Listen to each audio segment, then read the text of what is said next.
वित्त मंत्री निर्मला सीतारमण ने मोदी सरकार के तीसरे कार्यकाल का पहला बजट कल पेश कर दिया और इस बजट के बाद मिला जुला सा रुझान रहा है बाजारों का। पहले कमजोरी और कमजोरी के बाद रिकवरी, हल्की कमजोरी के साथ कल हुआ ट्रेड और आज भी कमोबेश वैसा ही ट्रेड होता दिखा है। लेकिन बजट के दिन एफआईज ने थोड़ी बिकवाली का मूड बनाया है। अब बड़ा सवाल ये कि भारी भरकम लॉन्ग पोजीशन में बैठे हुए एफआईज इस बजट को कैसे देख रहे हैं, आगे उनकी तरफ से क्या डायरेक्शन होगा, और दूसरी ओर अच्छी खासे कैश लेवल पर बैठे हुए हमारे local funds, local mutual funds, वो कैसे देखते हैं। और इन दोनों सवालों का जवाब अगर आपको लेना है किसी एक सबसे बड़े और ख़ास एक्सपर्ट से, तो वो हैं समीर अरोड़ा साहब।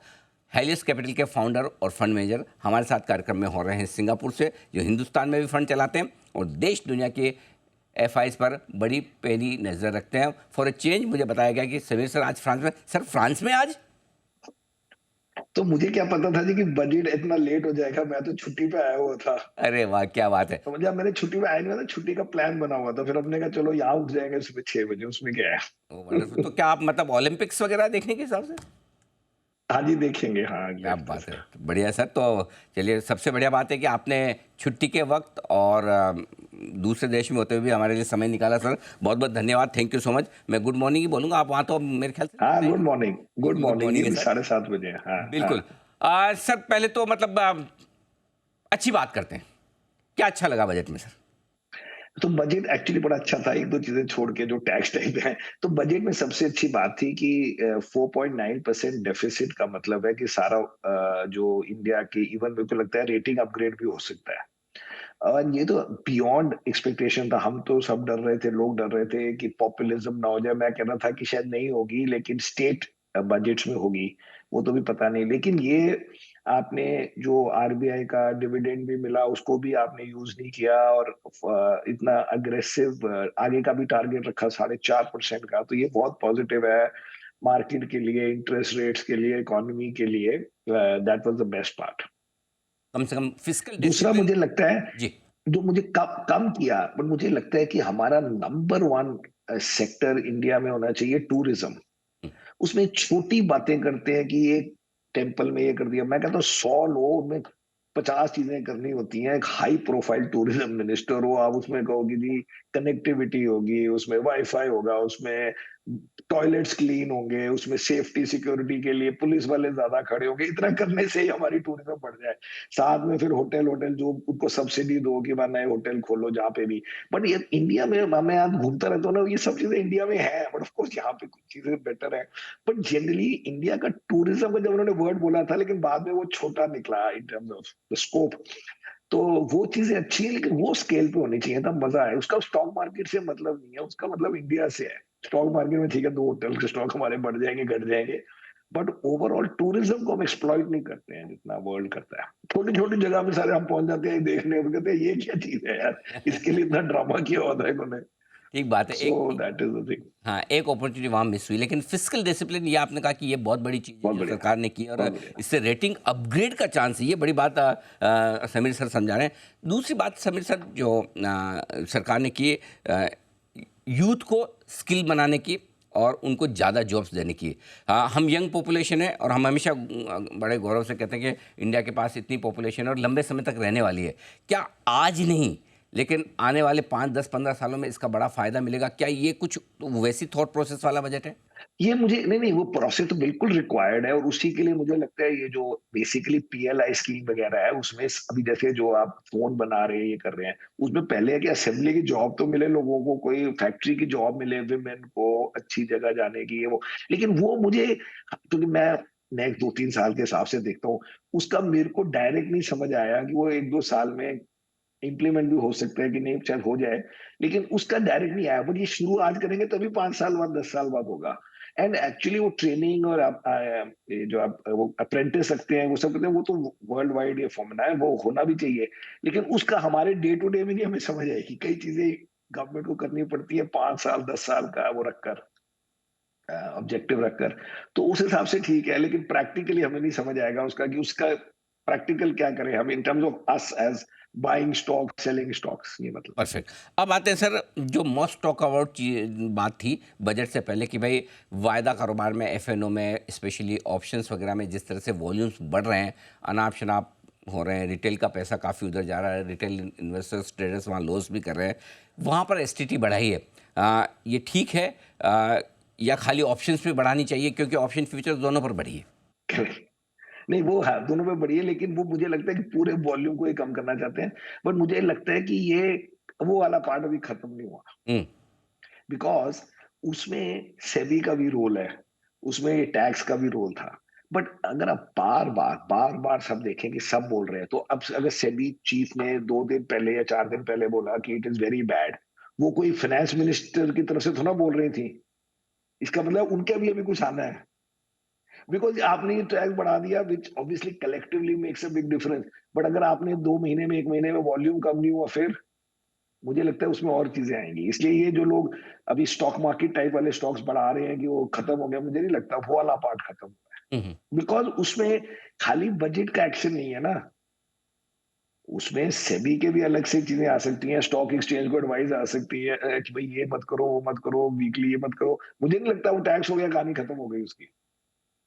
लेकिन ना जो कुछ टैक्स रैशनलाइजेशन के नाम पे हमारा लॉन्ग टर्म कैपिटल गेन भी बढ़ गया, शॉर्ट टर्म भी बढ़ गया, ये जायज़ है या फिर कैपिटल मार्केट को अलग रखना चाहिए? पहली चीज़ ये। दूसरी ये कि आपका मैं ट्वीट भी पढ़ रहा था कि बाकी सब ठीक है, अगर ये टैक्स वैक्स बढ़ा दिया तो फॉल जो होगा मार्केट का वो शायद इलेक्शन के दिन से ज़्यादा बड़ा हो सकता है। वैसा कुछ हुआ नहीं? नहीं, वो जो मैंने इलेक्शन के टाइम पे बोला था, उसके नीचे जो इनका ट्वीट था, जिसके ऊपर मैंने कमेंट मारा था, हाँ, हाँ। उन्होंने बोला था कि शॉर्ट टर्म कैपिटल गेन जो है ना, वो मार्जिनल रेट हो जाएगा।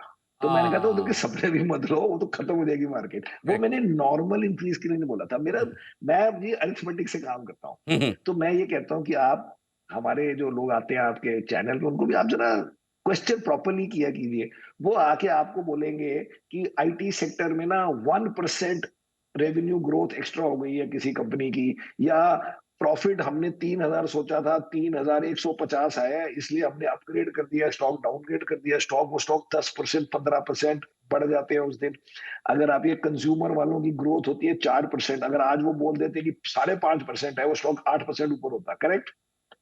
वो एक एक 2-2% के revenue growth and may be 3-4% earnings growth, जो कि उस साल की होती है, अगले साल की होती है खाली, क्योंकि आपको third year, fourth year, fifth year का तो पता नहीं ना हमें ना उनको। अगर कोई बोलते हैं कि शादी ना इस बारी अच्छे पीरियड ज्यादा थे, इस क्वार्टर में ज्यादा शादियां होनी है, वो शादी के स्टॉक 20% बढ़ जाते हैं, जो एक क्वार्टर की स्टोरी होती है। यहाँ पर इन्वेस्टर के 5% का हिट हुआ है। मैं आपको अभी समझाऊंगा कैसे। आप कंपनियों की अर्निंग्स पर शेयर देख देख के उनको 10-10% घटाते बढ़ाते हो, जब अपना which is the end result 4-5% आपका चेंज हो जाए, आपको जी doesn't matter, it matters, but it matters for 5-6%। तो पहले सपोज आप इन्वेस्टर का ईपीएस निकालो। इन्वेस्टर के पास 100 रुपए का प्रॉफिट हुआ था, बाकी कंपनियों से लेके जो भी शेयर चेंज करके, उसमें आपने आधा, सपोज 50% लॉन्ग टर्म हो गया, 50% शॉर्ट टर्म, तो आपका 10% और 15% का एवरेज है तो 12.5%, और फिर 2% सरचार्ज, तो आपके 14.5% आपका टैक्स हो गया, तो आपका ईपीएस पोस्ट टैक्स हो गया 85.5। अब आप कर लो 12.5 प्लस 20, आपने मिक्स चेंज करना है कि मैं लॉन्ग टर्म ज्यादा रखूंगा कम रखूंगा, जो करना है कर लो। 12.5 प्लस 20 डिवाइड बाई जो करना है कर लो, डिवाइड बाई 2, हो गया 16 पॉइंट समथिंग, उसमें फिर 2% सरचार्ज लगाओ, 18, 18.5, आपका हो गया 82, 81.5। आपका अपना ईपीएस 81.5 हो गया 85 से, 5% कम हो गया। तो मैं कहता हूँ कि कम से कम कोई आदमी आके टीवी में, जो ब्रोकर है, जो फंड मैनेजर है, खाली ये बोल दे कि 4-5-6% मार्केट गिर सकती है। आप वही चीज कंपनी के 10-10 पैसे के आउट परफॉर्मेंस को 10-10% के ऊपर 100-100 पेज की रिपोर्ट लिखते हैं, इसमें एक लाइन और आदमी, इससे क्या फर्क पड़ता है? इससे यही फर्क पड़ता है 5-6% का। तो इसलिए मैं कहता हूँ 5-6% मार्केट को गिरना चाहिए, और वो 5-6% रिकवर नहीं होना चाहिए, जिंदगी भर नहीं होगा। आप उस लेवल से फिर गेम खेलोगे, क्योंकि आपका 5% ईपीएस परमानेंटली कम हो गया है। देर है, जब आप कंपनी की एनालिसिस करते हो, एक एक क्वार्टर की होती है। इस बार गर्मी हो गई, इस बार गर्मी हो गई तो क्या हो गया, 40% शेयर क्यों बढ़ गया भाई? एक बार गर्मी हो गई, एसी बिक गए तो क्या हुआ? बट होता है ना ऐसे। लेकिन जो क्लियरली 20 ईयर 50 ईयर के आपका कम हो गया, उसको कोई डजेंट मैटर। तो फिर मार्केट घट क्यों ये नहीं रहा है कायदे से? अगर सर सॉरी ये फॉर एग्जांपल मैं आपको थोड़ा फ्लैशबैक में ले जाऊं, ये यही 10 साल पहले हुआ होता कोई यूपीए नहीं गवर्नमेंट के कुछ टाइम नहीं, पे। नहीं नहीं, आप आपको मैं फ्लैशबैक, हाँ, तो अगर सॉरी 10 साल पहले यूपीए गवर्नमेंट के टाइम पर अगर इस तरह का अनाउंसमेंट आया था तो आपको नहीं लगता मार्केट लोअर सर्किट मार देता? एक सेकंड जी, एक सेकंड, 2018 तो अभी हुआ था, तो 2018 में टैक्स रेट हुआ 0 to 10 हम्म। Long term. हम्म। उस दिन का बजट वाले दिन मार्केट फॉल देख लीजिए 0.2%। उसके बाद mid caps fail 40% and large caps fail 10, Nifty fail 10-12%। उसके बाद इट फेल मोर, बट वो आप कह सकते हो न्यू इवेंट हो गया वो आईएलएफएस का इन सितंबर ऑफ 18। लेकिन आप जिस दिन 10% कैपिटल गेन्स टैक्स बढ़ा था फ्रॉम जीरो, उस दिन budget day the market fail 0.2%। इसलिए मैं कह रहा हूं अभी ना सोचो, मैं ये नहीं कह रहा हूं कि बहुत गिरनी है, बट ये कि ये नजरअंदाज कर दिया है, ये मुझे लगता है इतनी जल्दी नहीं करना चाहिए। फर्क क्या पड़ता है, 2 दिन और देख लेते हैं, 4 दिन देख लेते हैं, 7 दिन देख लेते हैं, ट्रेंड आ जाएगा। But first day has no meaning, because वो फॉरनर को वो रात को सो रहा होता है, वो तो ना मेरी तरह 6 बजे सुबह उठ जाता है। आराम से काम होते हैं मार्केट में। म्यूचुअल फंड, वो फॉरेन कंट्री फंड, उनका पहले एनालिस्ट रिपोर्ट लिखेगा, फिर वो डिस्कस होएगा, फिर ये होएगा, फिर वो होएगा, ऐसी कहानी चलती रहती है। But what I am saying is, don't think कि फर्स्ट डे रिएक्शन होना होता है। बजट में नहीं हुआ, लास्ट वाले में सबसे बिगेस्ट इंक्रीज के बाद, that is all. And it's not कोई एंड ऑफ द वर्ल्ड।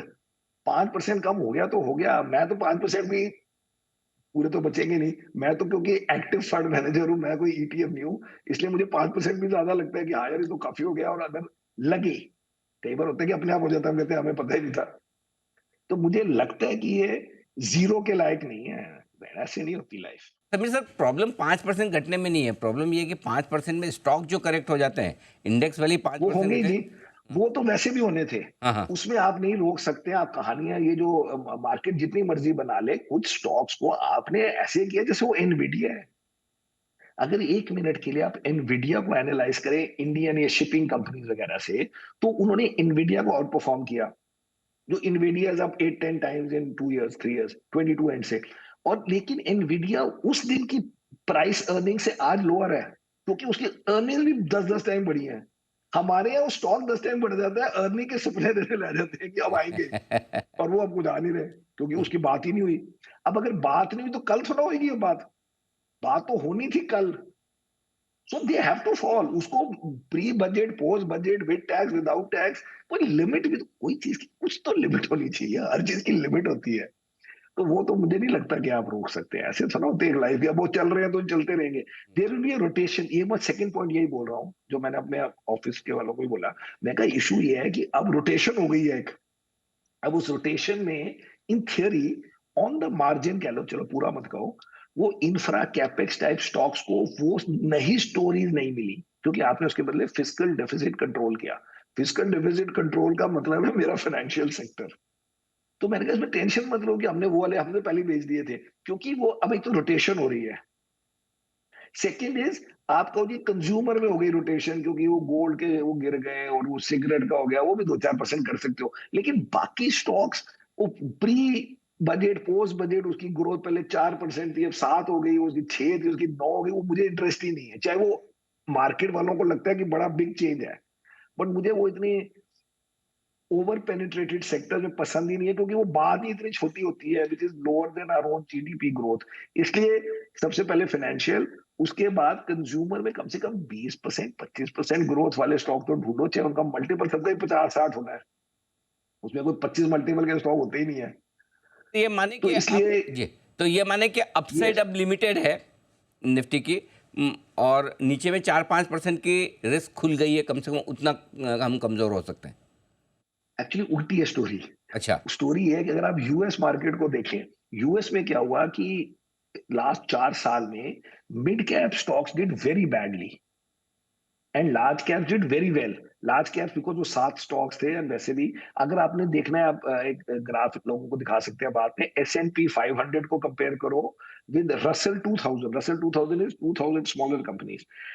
उसमें लास्ट एक हफ्ते में स्विंग हो गया उल्टा, हाईएस्ट एवर सिंस 80s। मतलब एक हफ्ते में 12-14% का फर्क हो गया। That mean mid cap stocks out perform in US and large caps under perform. India में उल्टा होगा। आपको निफ्टी बुरा नहीं लगेगा, क्योंकि निफ्टी चला ही नहीं। लेकिन रोटेशन हो गई है in the sectors which were not in Nifty. तो उल्टा है। मुझे लगता है कि ये मिड कैप, स्मॉल कैप, ये डिफेंस, ये 15-20% गिरेंगे और आपको लगेगा निफ्टी तो गिर ही नहीं रही।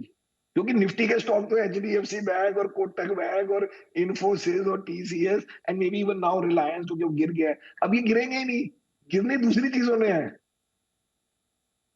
परफेक्ट। सर ये बताएं एफआईज अब क्या करेंगे? एज ए सेड, कोई भी चीज स्टॉप थियोरेटिकली स्टॉप नहीं होती है। अब आपका 5% कम हो गया तो ठीक है, 5% कम हो गया, आपकी मेरे ख्याल से परमानेंट वैल्यू 5% कम हो गई। लेकिन आप कहोगे जब 5% गिर गया एक बारी, तो फिर वहां से नॉर्मल चलते रहो। लेकिन मेरे ख्याल से इन बिग पिक्चर एक प्रैक्टिकल कोई एक्चुअल आंसर तो होता नहीं, तो कंसेप्चुअल फ्रेमवर्क है कि आपको वो 5% वापस नहीं मिलने चाहिए, क्योंकि वो 5% आपने एक्स्ट्रा टैक्स में दे दिए। बट ओवरऑल एफआईआई कम था, और अब वो थोड़ा और डिले भी हो जाएगा इस चक्कर में, और परमानेंटली भी कुछ लॉस होता है। बिकॉज मैं आप सबको ये बोलता हूँ कि इंडिया इज वेरी गुड। मेरा तो काम ही खाली इंडिया का है, पर म्यूचुअल फंड है, ऑफशोर फंड है, एफआई फंड है, पीएमएस है, एआईएफ है। लेकिन इंडिया खाली एक कंट्री नहीं है, क्योंकि एक कंपनी गूगल ने कल रिजल्ट्स दिए हैं जिसमें उनकी अर्निंग्स ग्रोथ 28% है, और वो 84 बिलियन का एक क्वार्टर का रेवेन्यू है। और उसमें उसकी मार्केट कैप पूरे इंडिया से 45% उसकी एक स्टॉक की वैल्यू है। तो अगर कोई फॉरेनर को इंडिया में इन्वेस्ट करना हो, वो कहनी मैं गूगल में इन्वेस्ट कर देता हूँ आधा परसेंट और।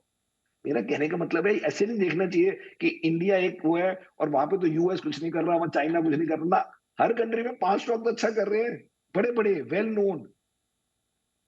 तो for somebody to come to India, उसको थोड़ा अट्रैक्टिव बनाए ना। रिलेटिवली उसको आपने अनअट्रैक्टिव बना दिया, बिकॉज बाकी कंट्रीज टैक्स नहीं लेते, टैक्स लेते ही नहीं। तो बजट के फॉरगेट अबाउट कि क्या करें। तो वो आप अगर 15% एवरेज टैक्स है और उनका जीरो टैक्स है, तो आपका 15% का तो यही फर्क हो गया।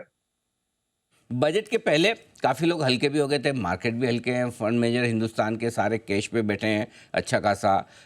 एफआई जरूर थोड़े लॉन्ग पोजीशन पे आए थे, पूरे महीने में खरीदारी की। अब क्या किया जाए? जो इन्वेस्टर्स बैठे हैं इंतज़ार में कि करेक्शन आएगा, न चुनाव देखिए के जी, नतीजों से आता है, न बजट से आता है, करें तो क्या करें? लगा दें पैसा सर? नहीं, मुझे लगता है, मैं तो जी, हम तो म्यूचुअल फंड वाले हैं, हर कभी कहेंगे पैसे लगाओ, लेकिन हम कहते हैं नहीं। आप शांति से 1 महीना 15 दिन वेट कर लो। एसआईपी चलते रहे जो चलते रहे, लेकिन वेट करके देख लो। कई बार ये डिलेड रिएक्शन होते हैं, जैसे लास्ट टाइम हुआ, 2 महीने लग गए थे फॉल आने में। 2 महीने में आप देख लो ना। 2018 अभी की तो बात है, ये भी नहीं कोई बात हो रही कि किसी डिफरेंट मॉडल में था। तो वो हल्के हल्के होता है, 1-2 महीने में पता लग जाएगा। मे बी मार्केट से डजेंट मैटर, मे बी अलग अलग कंपनियां अलग अलग प्लान, कुछ और प्लान बनाए, जैसे आपको नहीं नहीं अभी ठीक है 6 महीने और के लिए, तो ये वाले तो ऐसी है। बट ब्रॉडली स्पीकिंग मार्केट ठीक है। लेकिन आप मुझे को अगले महीने वर्सेस इस महीने, मुझे भी नहीं आंसर पता। बात बट है। मेरे ख्याल से कोई 10 दिन 15 दिन वेट कर लेगा, कोई उसको लूट के नहीं ले जाएगा कि बड़ा नुकसान हो जाएगा, ये मतलब है। Perfect। अच्छा सर, अब एक चीज़ और, वो ये कि आपके फेवरेट सेक्टर पर राय लेना चाहता हूँ, आईटी पर, क्योंकि बायबैक पर भी अब टैक्स जो है वो हाँ, डिविडेंड करेक्ट। डिस्ट्रीब्यूशन टैक्स के बराबर कर दिया गया है। तो क्या आपको लगता है कि आईटी कंपनियां अगर लाना है बायबैक तो 1 अक्टूबर के पहले ले आए? हाँ, नहीं वो तो कर सकते हैं। हाँ, तो क्या या होगा सर इससे? वो कर सकते हैं। नहीं, कुछ नहीं होना चाहिए, एक्चुअली तो कुछ नहीं होना चाहिए। आपने प्रीपोन कर दिया थोड़ा सा, हम्म। तो इससे मतलब हो सकता है 1-8%, 2% इस बात के मिल जाए। बट इस बात के लिए क्यों आपको पैसे मिलेंगे कि जी वो रिटर्न, अब वो आपको टैक्स 3 महीने बाद, सॉरी, वो आपका बायबैक 3-4 महीने बाद होता है इन थियरी, जो भी होना था, और वो पहले हो गया 3 महीने, तो आप उसका ले लो इंटरेस्ट कॉस्ट। वही तो मैं कह रहा हूँ। आप दूसरी जो कंपनियों के एनालिसिस में आप एक छोटी बात को एनालाइज कर रहे हो ना, कि भाई आपको 100 रुपए डिविडेंड मिलना था या बायबैक मिलना था, जो पहले अप्रैल में मिलता, अब आपको मार्च में अक्टूबर से पहले मिल गया, सो सितंबर में मिल गया।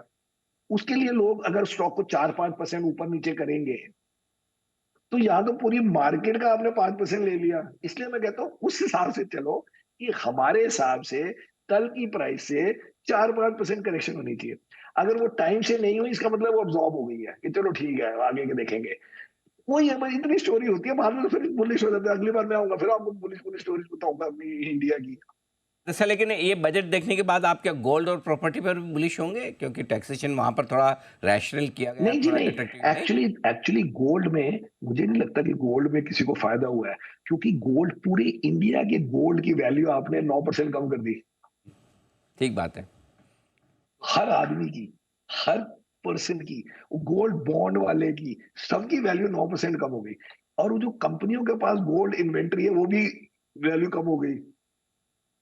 अब वो 2 क्वार्टर तक बोलेंगे हमारी सेल्स बड़ी अच्छी हुई है, फिर कहेंगे बट बाय द वे हमारी ना पुरानी गोल्ड पे थोड़ा नुकसान हो गया है।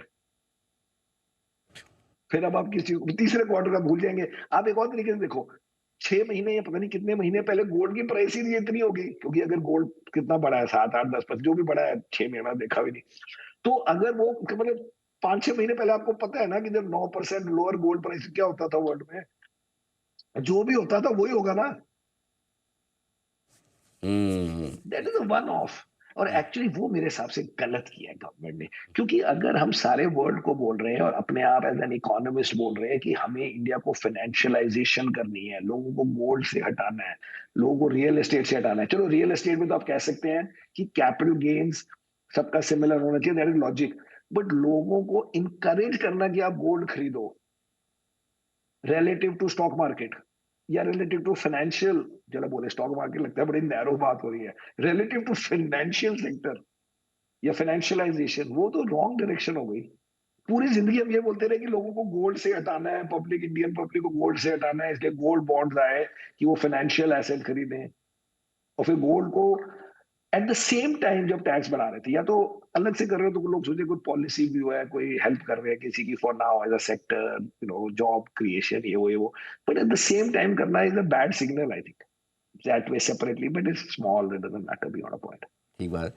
सर बहुत बहुत धन्यवाद आपका, समय दिया आपने, और थैंक यू। स्पेशली फ्रांस में आप हैं और वहाँ से भी आपने अर्ली मॉर्निंग समय निकाला और हमारे दर्शकों से बातचीत की। Thank you so much sir, बहुत बहुत शुक्रिया। Thank you.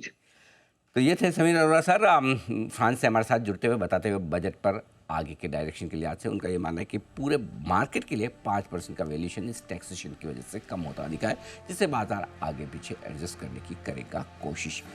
इस खास शो में इतना ही, मुझे दीजिए इजाज़त और बने रहिए हमारे साथ जी बिजनेस पर, क्योंकि ब्रेक के बाद आ रहे हैं आपके लिए कुछ और विशेष शो। नमस्कार।